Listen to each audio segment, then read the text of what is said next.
Welcome to the Daily Dev Talk with me, Adrian Nantchev, where we explore and share experiences, stories, and lessons 7 days a week from across the games industry, helping you make the best game you can. Stay tuned for today's episode.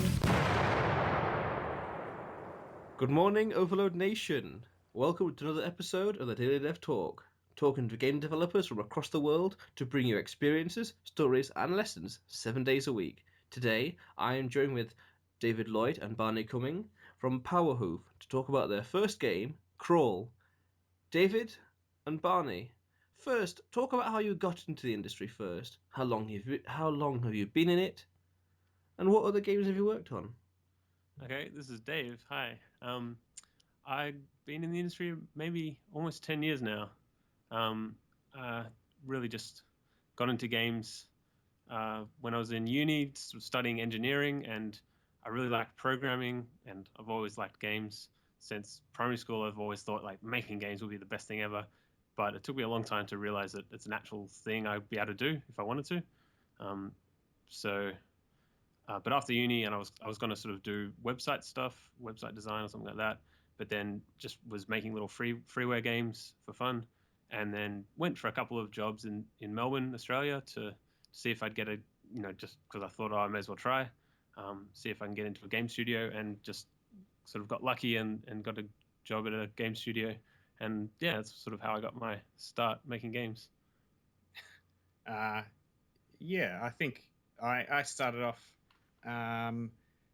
as a kid making a lot of like little board games and playing Dungeons and Dragons and sort of making custom rule sets for that because we were way too young to understand and way too I guess short attention spans to pay attention to the actual rules of the game. So we just sort of made like crazy, faster, more fun and understandable rule set for ourselves. And yeah, making board games and building little pieces and models and stuff like that for those. And then I guess I got into animation and just wanted to be an animator. And I sort of worked in animation, film and TV stuff for a while, and it was not not as awesome as I thought it was going to be. And then I moved back to Melbourne, where most of the animation jobs were in games instead of film and TV. And I got a job in games, and I realized, oh, this is heaps more what I want to do. And it also, I realized that I sort of started off just being frustrated that my animations were not being implemented the way that the designers had wanted them, and so I would go and hassle the programmers. Oh, hey, I think this is supposed to be like this, and if you trigger this animation like this, then it'll look better and stuff like that. And that kind of, I guess, like morphed into me taking a sort of design role at the company, and that was the company where I met Dave, where he was working. Yeah, and so then I guess we worked in the industry for a while, got sick of it, and got wanted to make our own games, and then quit and started Powerhoof. And that was about 2 years ago that we quit. That seems to be the normal and common story for most people who have been in the industry for a while, where they don't like the corporate structure and prefer to have their own studio and their own creativity. Yeah, I mean, I think there's pretty like it's fair enough, but there's a sort of risk aversion that happens when you're making games at a bigger company with a lot of people's salaries on the line, and that tends to push out quirky kind of ideas that are more interesting to a lot of people, but that they're just not going to be good business ideas for a big company who has to make sure they make a certain amount of profit and keep paying salaries to 30 to 100 people. Yeah, risk averse unless you worked at Microsoft. So tell me about your studio, Powerhoof. What's the structure? How many people? So on and so forth. Yeah, so there's just the two of us, me and Barney. We've been going for 2 years ish, maybe a bit more even now. And I'm a programmer, but I do a bit of design as well, and Barney does art and animation and design as well. So we sort of share everything, except I do more coding and Barney does more art. Yeah. And that works pretty well, I think. Yeah, it's definitely something that I think I learned pretty quick in companies that small teams are a lot more fun. You get to do a whole lot of different tasks. Each person gets to do heaps of different stuff, and you work really efficiently. You do heaps more work, and you don't spend, kind of half your time having meetings or having people sort of, trying to communicate your ideas to other people and yeah, get them to do and people spending time idling, like waiting for kind of communication to happen, or waiting for their role to be needed on the project.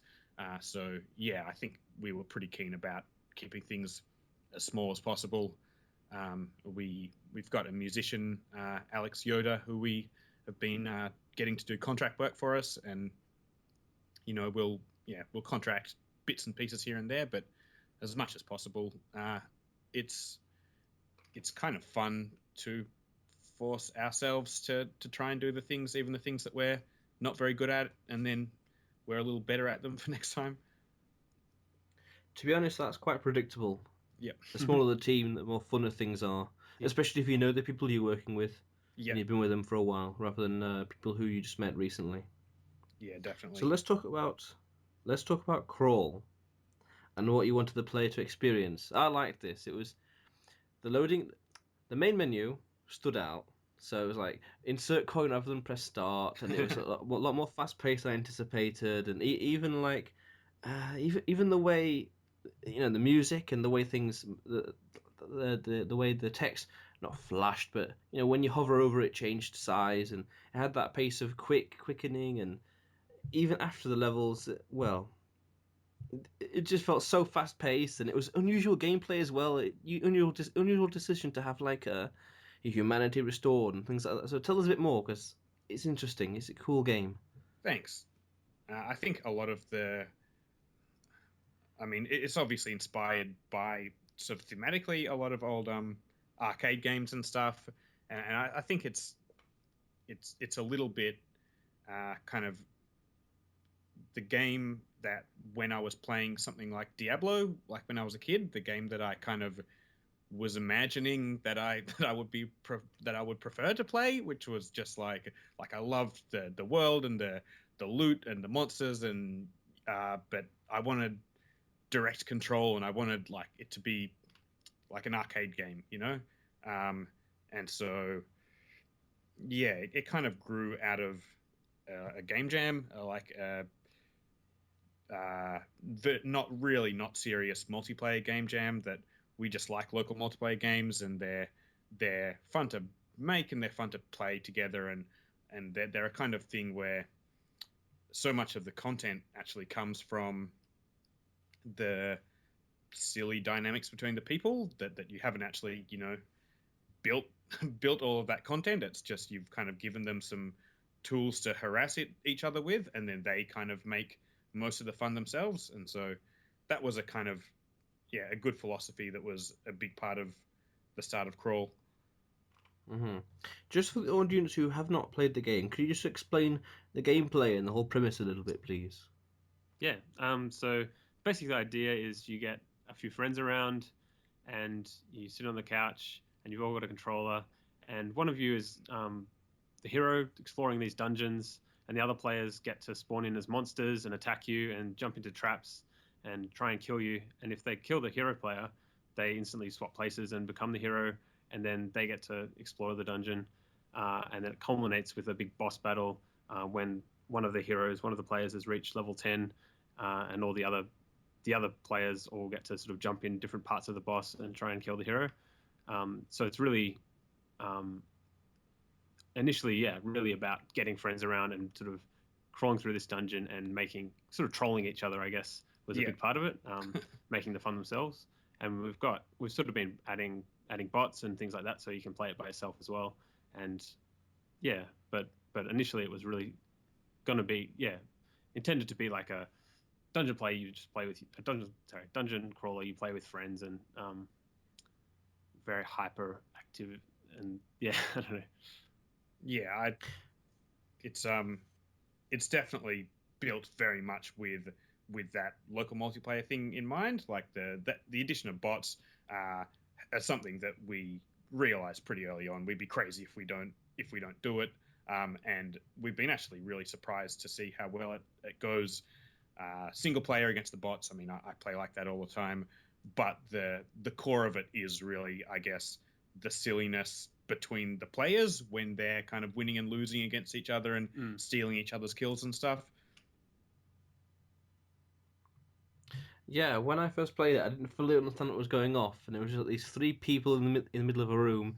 So everyone's killing each other for some reason, and then it said once or twice humanity restored. And I was thinking, okay, and then I was like, hang on a minute, which one am I? Who am I? Oh, I'm this ghost. Oh, I don't remember seeing him earlier. All right, okay, and then I realized that we're the monsters, and we can be the hero, and I thought that's weird. At first, I just thought it was purely I was just playing monsters and following an AI human around, had to just kill them, and just in general. But then I realized, I can be the human as well. I thought, that's really interesting. That's really cool. And then we're running around, and it just eventually gets to level 10, and then the boss. At first, that little eyeball that explodes. But okay, this is interesting. I thought, you got to destroy the wall. Okay, destroy the wall, and then you get the cinematic and all the rest, and then well, I got him down to halfway, but there's just so much going off, and all these bubbles and massive explosions. Yeah, this game has got quite a difficulty curve. Not so much difficulty curve, but a real challenge to it. Yeah, it's been interesting balancing all the things you normally do in a game just from one side, just from the hero's side, to try and make it so you can play as the boss or play as monsters, and have it also be balanced so that if it's multiplayer, it's fair for each player. That's been kind of one of the biggest challenges we've had designing it. Yeah, there are so many things that I sort of thought that I had like mastered the skills of, making a good monster that's really fun to kill, and then suddenly you get to the side of, well, it has to be fun to be the monster getting killed as well, and suddenly all of the animation tricks and things to use to make him fun from the other side kind of make him feel really clumsy to control. So yeah, that's been really really challenging, trying to make sure like you do get the classic experiences, but they're not frustrating on either side. And yeah, I mean, sometimes it it's always like going to sometimes be frustrating, but I think we've got enough crazy sort of pace changing the dynamics that you're never stuck on a frustrating thing for very long. And I think that's been a key of it, to just have, stuff going crazy all the time, basically. Yeah, a lot of variety in how you play and what you're doing from minute to minute, so that if something's unbalanced or if whatever the frustration, it's never for a really long time. We might cover that again later on, just like you jumping ahead a little bit there, Barney. Yeah. But just in the meantime, I'm curious, how did you go about promoting the game, and what worked well and what didn't? So I mean, that's one of the things that we were really really nervous about, or I was really nervous about when we started out, and I think too. yeah, I'm still pretty nervous about that, because we sort of got into this because we like making games, but not because we like selling things, and definitely not because we know anything about marketing, or because we are passionate about sales and that kind of stuff. So that was quite scary. And so we sort of did some research, and from the research and just from being a games consumer, it seemed pretty clear that just video content is extremely important. It's the most kind of easily kind of consumable way to learn, like just have it thrown into your eyes what the game looks like, and without you having to do anything. So yeah, it's really easy to share. And so we tried to, I guess, make a high quality trailer to start when we did our green light, and I guess everything kind of came off the back of that that trailer was more successful than we expected, and so we got kind of spread around and got a few articles, and then got known and a little bit, and that sort of showed us, oh, these trailers are really important, so let's sort of try to take this seriously. But we also had some luck with just animated GIFs or GIFs, depending on your religion, and that was something that I was actually really surprised to realize how successful, how sort of significant they were at the time. And since then, it seems really obvious, because a GIF is even more instantly viewable and instantly shareable than a video. It's, I guess, easier to kind of spread virally. But I think in both cases, it's something where it's a bit of a flip of the coin, whether anything we do is successful marketing or just disappears and no one sees it. Yeah, there's definitely, we definitely haven't found any way to manufacture particularly successful marketing, and there's definitely not been a direct correlation between the amount of effort put into something and how well it goes.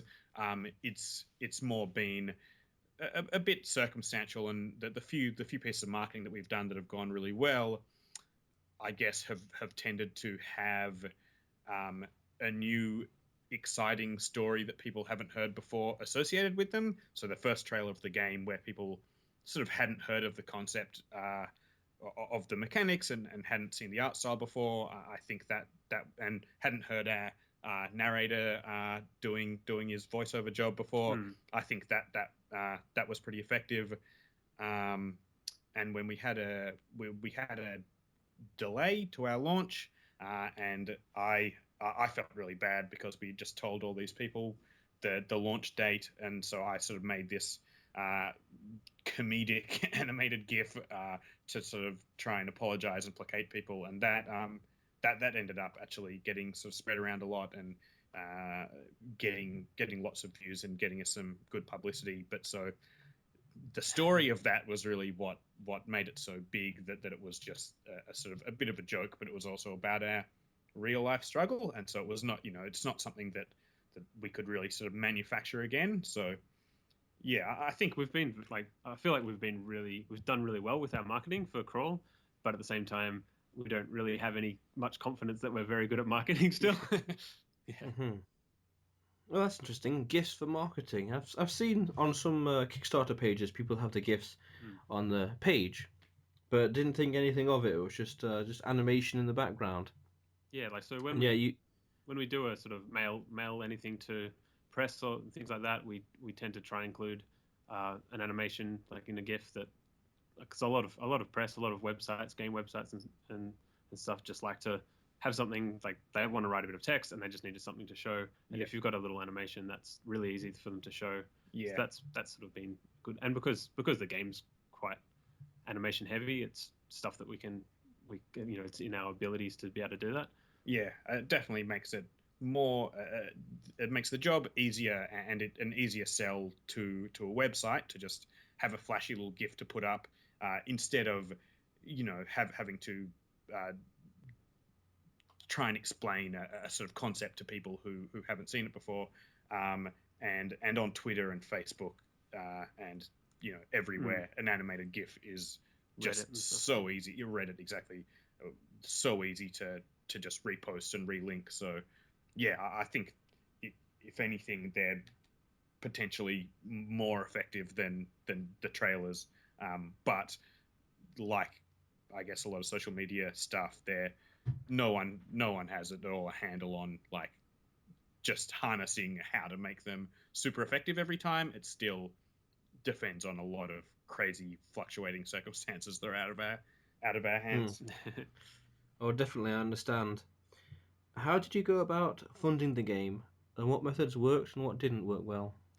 When we started out, we both kind of agreed to basically be starving artists for a year, just based off savings, and start the company, which there's no overhead really, and we're both living in places with pretty cheap rent or no rent, and So yeah, that was pretty easy for us to do, and we got some funding from Film Victoria, which is a government initiative in Victoria in Australia.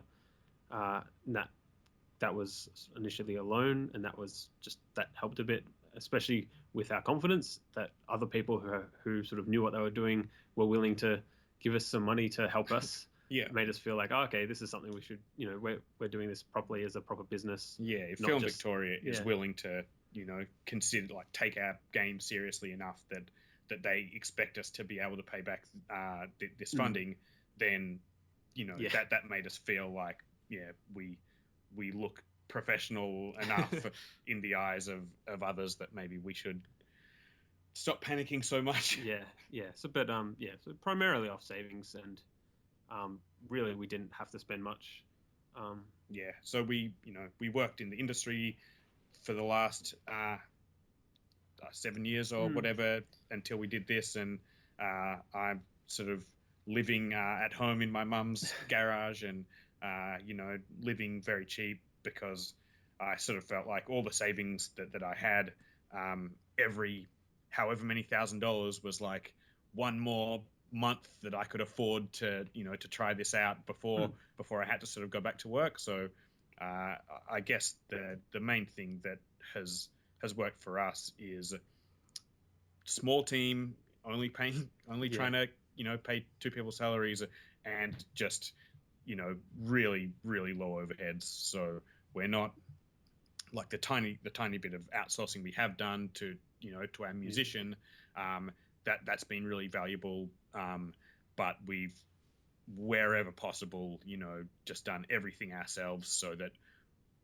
as much as possible we're just spending our own time, which is something that we're not going to get into some horrible debt or get into a position where we're really on sales or anything. So if I've just wasted a big chunk of my time and then I don't get back as much money as I expected, I'll be fine. And so that's kind of what we've been relying on, is living incredibly cheap and having low overheads.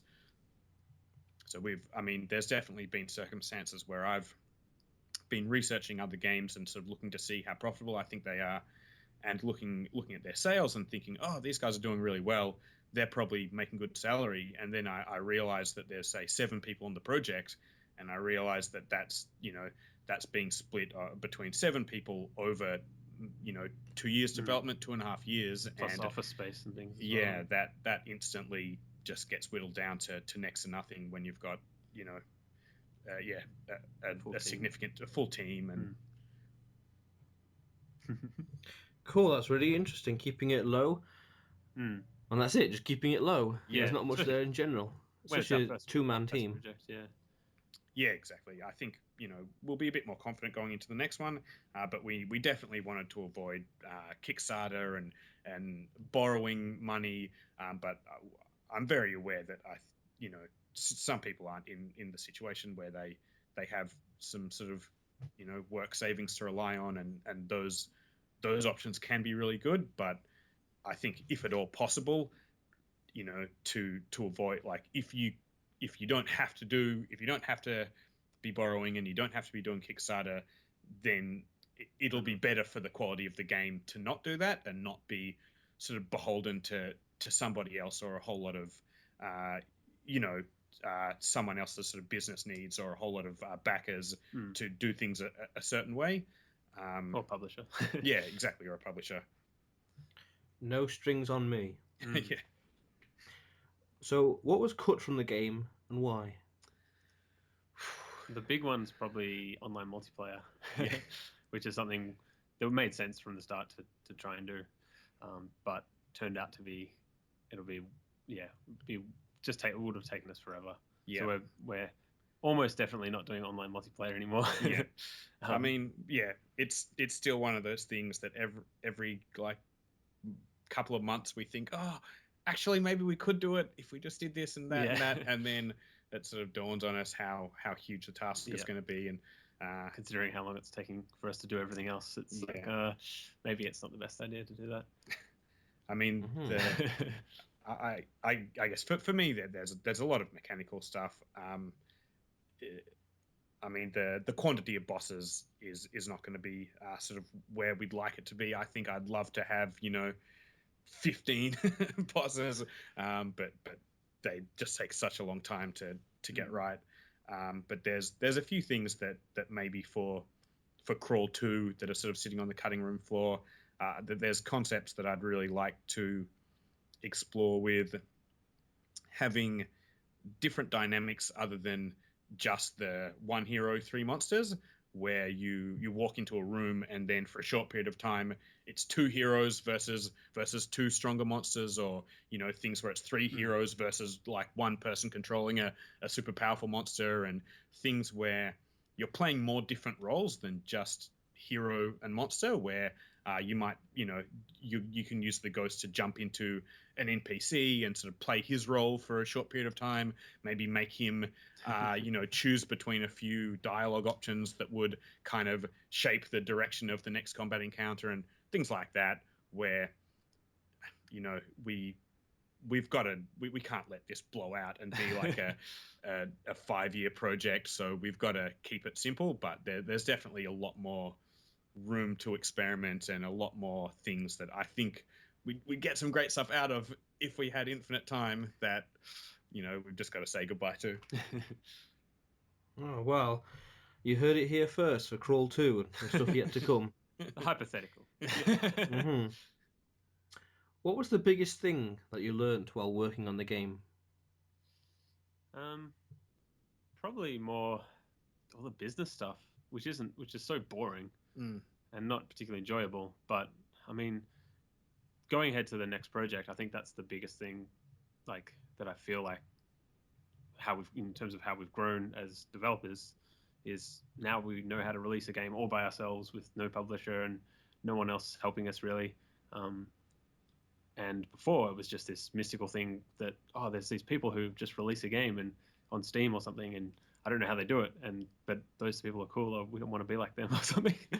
Yeah, I mean, I think the main thing I've learned is about the marketing. I think Dave's been sort of handling more of the business stuff, and so he's kind of pushed himself further in that area, and I've sort of been doing more marketing stuff, and so I've pushed myself like in that area, and that's been a really interesting area to kind of to learn about. And I mean, I think the more I know about marketing, the more I know that I know I know very little about it, but also that I kind of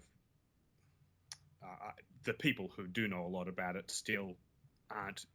They're just fractionally is in control of they're it. They're just good at knowing how to talk about it like they know what they're saying when they don't really have any idea either. Yeah, but I think it's also it's been really great to learn that because we working at a big company, you don't really get to talk to the people who are playing the games that you're making, and I guess I've learned that's like an awesome part of the process, and that's when I was a kid kind of growing up like making things and showing them to my friends, that was half the process, was the excitement of showing them off a thing that I've made and being all excited and chatting to them about it, and then seeing what they were excited by and what they thought was funny, and then having all these ideas of like, oh well, if they thought that was funny, maybe I'll like draw this extra stupid thing next time and they'll think that's really funny. And so doing early access and doing all our own marketing and being on Twitter and talking directly with people, I came into this thinking that was going to be just a stress and a headache, and I've sort of come out of it thinking like that's half the fun, is talking with people about it and getting feedback and chatting and hearing people's anecdotes about playing the game and stuff. So yeah, that's been a really cool surprise. Yeah, the experience is more alive then. The game feels more played and used and feels less, not less foreign, but more loved. Yeah, definitely. Because people are sharing their experiences with it. Yeah. So I'm curious, what was the worst thing that happened, and how did you overcome it? I think it's something we touched on before, which is when we were we'd sort of told everyone this release date for the game, and we'd made this little mini video. We were going to have a few videos leading up to the launch of early access. Yeah. And so we'd sent out emails to all these like websites and things and told everyone, oh, this is when we're releasing the game onto early access. And then had this sort of problem with our tax stuff where we basically had to change our business structure and do a bunch of things like that a month before, or less than 3 weeks maybe before we launched. And the accountant sort of said, "Hey, everything will be fine. Don't worry about it." But then we realized there was a hitch with the tax stuff we have to do for Valve and one of the online stores and stuff like that. And so it ended up being something where we had to like push back our date, and we just like felt really bad. We felt like we'd completely screwed up, and we weren't, we'd make no money. No one would, listen to us now. We've like failed on our promise to release the game. This was like our big marketing push, and we had started like releasing these preliminary trailers that had, announced the date, and then we had to change the date because we had to wait for the IRS to, process some document or something. Yeah. And we felt terrible, and then I made a stupid animated GIF, which had like a sort of cartoon version of the IRS guy kind of coming down out of the sky and destroying us with a big beam of red tape, done in the style of the game. So. and that ended up getting us 1,000 times more publicity than we lost from having to delay the thing at all.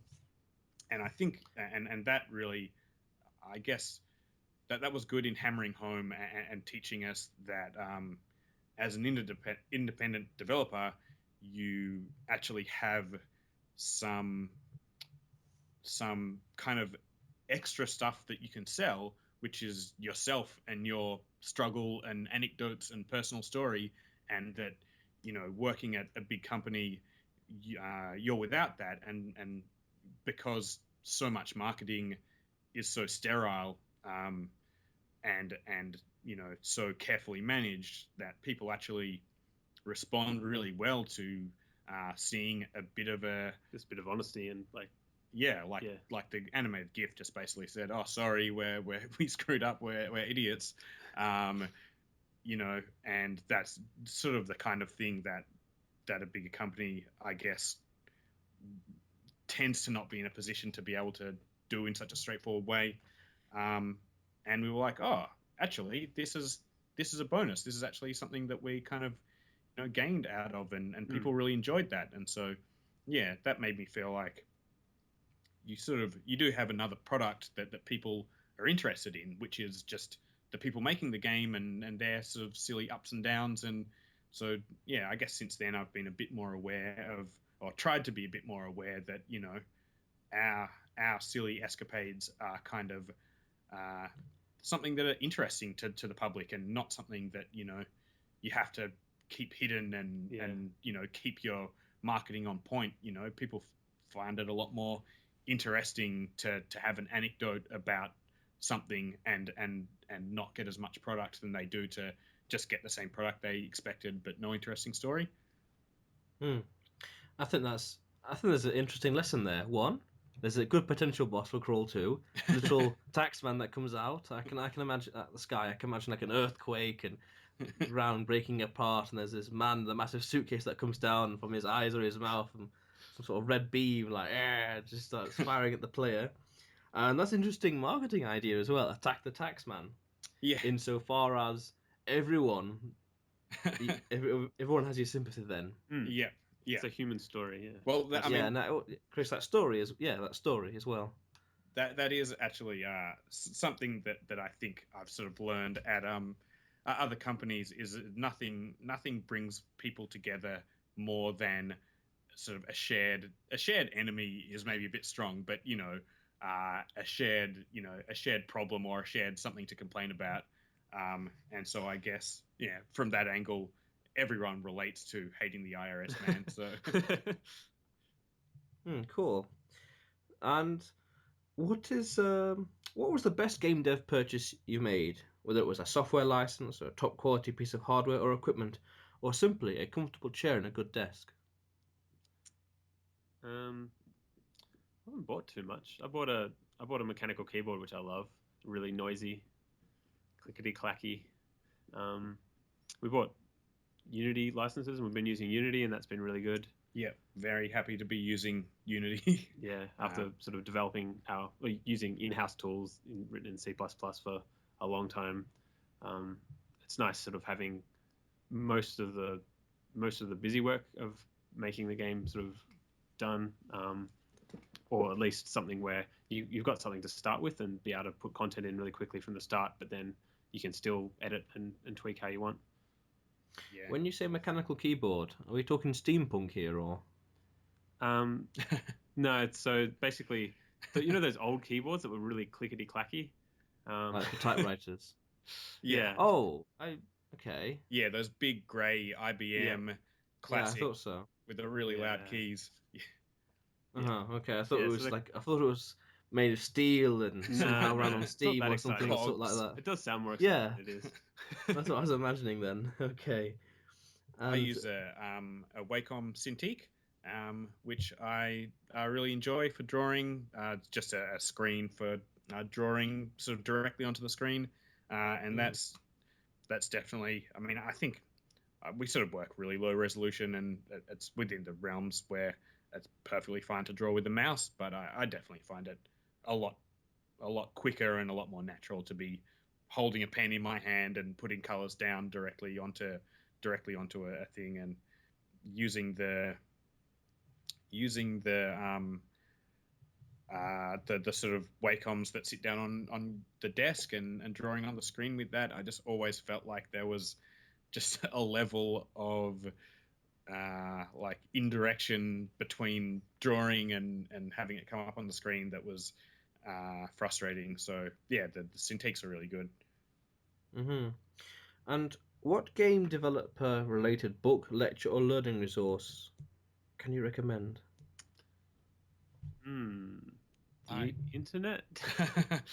I do have a really good book that I can't remember the name Animator of. survival. Yes, yeah. For I mean, this is for animators specifically, but there is a book that I always preach about, which is called the Animator Survival Kit, which is By Richard Williams. yes, and I mean, usually it's probably not worth mentioning because if I'm talking to an animator, they've already got it on their desk. But if someone's curious, like, or needs to improve their animation, there's nothing that I know about animation that I didn't learn from just that book and then applying the techniques over sort of years and doing practice. So yeah, that Definitely the biggest thing I took from that book was break the joints. yes, yep. And I think just the core making interesting passing positions. Yeah. Oh yes. Like an Evernote or Trello, do you have a useful or productivity enhancing software, app, extension, or website worth sharing? I tried a bunch of stuff when we started, and I ended up just falling back to using Notepad++, which is a slightly enhanced Notepad, and have everything in my kind of text because I'm a fast typer, and that's the easiest thing I can do is shift around basic, notes in a text editor. Yeah. So yeah, I don't really use much organizational stuff. Yeah, we use Slack for chatting and sharing internet memes, but yeah, it's not really very. I mean, I think that if we were organizing a bigger team, we could probably that we would use that for just group chat. I mean, we use Skype, obviously. Every morning, actually, we have a Skype chat. But yeah, mostly where I've just got a list of tasks spread between 15 different documents that I'm forgetting where they are, and then always seeing Dave's one big neat document and realizing I'm an idiot. So yeah, I can understand. So what advice do you have for aspiring game developers, small indie studios, and people trying to get to where you are today? I think make lots of little games as much as you can. Dive in, because I think there's nothing really stopping people nowadays starting to learn how to draw and animate and make sound effects and put together a game. Yeah, I think with the tools that are there, whatever your strength or weakness is, there's still a product that will make that that difficult side easy enough that you can get the hang of it with a few tutorials and you can, if your weakness is art, you can make something with not great art and still learn and prove yourself. And if your weakness is programming, you can use a visual scripting language and do a couple of tutorials and be able to still put together a perfectly competent game. The trick is to keep the scope small, so don't try and make an MMO or something. Yeah, that's the biggest thing. Is we still struggle with that though. Trying to keep it smaller. But I think that if we had been unleashed onto our own company before we had spent sort of years in our earlier years in the industry, I think we may have been prone to attempting something even bigger than Crawl. And considering that Crawl is something that is conceptually still sort of has very clear boundaries, and that's ended up taking this much time. If we had tried to make something that didn't have those boundaries, that seemed like a bit bigger, we'd probably be 2 years in and we still wouldn't have a proper idea of what the game was or when we'd be finished or anything like that. So I think scoping is like more important than having an amazing design idea. Just about, I think, especially when you're learning, because you learn a lot from each project you do. I think that's the other thing people talk about is finishing a game. Every time you finish a game, you learn a lot. Whereas if you don't finish, you just start a new one. Like if you give up on something and start a new one, you don't learn nearly as much. I agree. Good point. So what is next for you, and what's the best way to contact you? So we're still working on Crawl, still in early access, and you can go to our website, powerhoof.com, or you can go to crawlgame.com, which is you can see our nifty trailer for the game. Yep. And Crawl's available on Steam, and we're on the Steam community forums a lot. If you want to chat to us and say hi. Yep. Or tweet at us at Powerhoof. I'm all generally killing time on Twitter, like a lot more every day than I should. So if you have hilarious cat animations to show, you can entertain us with them on Twitter. And next, so we're finishing off Crawl, and we've got a lot of other, I think, small games that we're pretty desperate to kind of fiddle with and get out. We just took a little sort of week-long holiday from Crawl recently and made a free basketball game where you play basketball inside giant mechs called Regular Human Basketball, and that was really fun. And I think we've got a whole lot more silly little, maybe free or maybe I don't know, just small little fun games like that to crank out. Things to experiment with, Well, David and Barney, it appears that we're out of time for this episode of the Daily Dev Talk. Great talking to you, and plenty to think about. I like the idea of a taxman being a boss and attack the taxman in general. An interesting marketing strategy. Yep. Common enemy. That's all we have time for this episode. Thanks a lot. Stay tuned, Overload Nation. More Daily Dev Talks to come. Thanks for listening to today's episode of the Daily Dev Talk with me, Adrian Nantchev. If you are a game developer that wants to get your name and game out there and to share your experiences and stories, or you have feedback or opinions of the show, then contact me at info@gameoverload.co.uk. That's info@gameoverload.co.uk. Stay tuned for tomorrow's episode. More to come.